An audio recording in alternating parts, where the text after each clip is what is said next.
That has nothing to do with my prophet.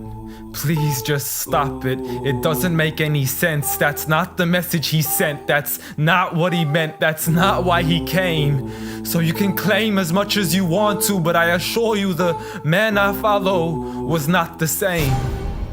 See, I know a man who forbade the cutting down of a plant, who even spoke against those who had burnt an ant. So why is it that I simply can't understand how we claim to follow the same man? I mean, I know a man who forbade us from harming the innocent, saying he who does so would not only be prohibited from paradise, but he would not even smell its scent. So please tell me how what you're doing has anything to do with the message that he sent.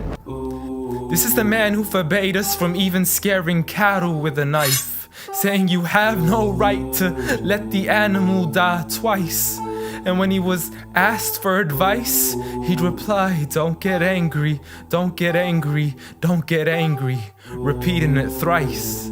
See, I know a man who called to patience first, even to those who had treated him the worst. And when he was asked to invoke Allah's wrath, he said, I was not sent to curse, but rather as a mercy to the earth. Matter of fact, the entire universe, meaning everything that was made. See, this is a man whom the clouds would rush to shade, a man to whom the trees would sway and the birds would flock to seek his aid. For they knew he was a man of justice, a man who would never betray, a man who could be trusted even by those who had wanted him slain. See, Anas bin Malik served him for 10 years and not once had he heard him complain.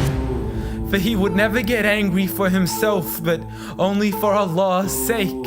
And he never responded to evil with evil, but rather he pardoned and forgave. For had he been harsh-hearted, the people would have ran away.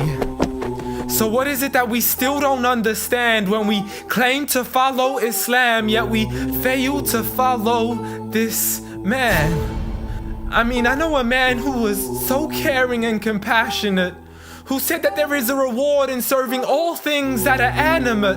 In other words, everything that breathes, whether it be the animals, the trees, and every single human being.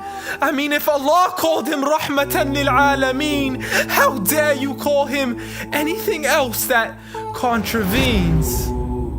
See, this is a man who said that the Muslim was he who is soft, simple, and lenient. A man who taught us himself to be cautious from falling into extremism. See, he was never given two choices except he chose that which was easiest. Not for himself, but for his people and their convenience. See, I know a man who advocated for the freedom of the slaves. A man who taught us that the Muslim is the one from whom the people are safe. Not only from his hands, but even from the words that he says. See, this is a man who would never mock, mimic, nor ridicule, nor would he ever publicly rebuke an individual. This is the man I follow, so forgive me if this sounds unusual. But the man I know was so much more handsome, so beautiful. A man who taught kindness to the neighbors, who taught us to serve others without expecting back any favors, to spread peace to those we know and even to the strangers, to walk with humility and to simply ignore the haters. But nevertheless, I know a man who still taught us to stand up for the oppressed. From the men, women, and children who call out to us in distress. I know a man who taught us to fight for these people, but by no means does this mean we have the right to transgress. For those who oppress have nothing to do with his name.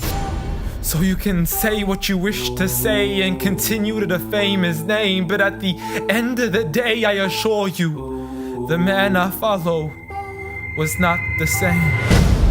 Muhammad sallallahu alayhi wa sallam.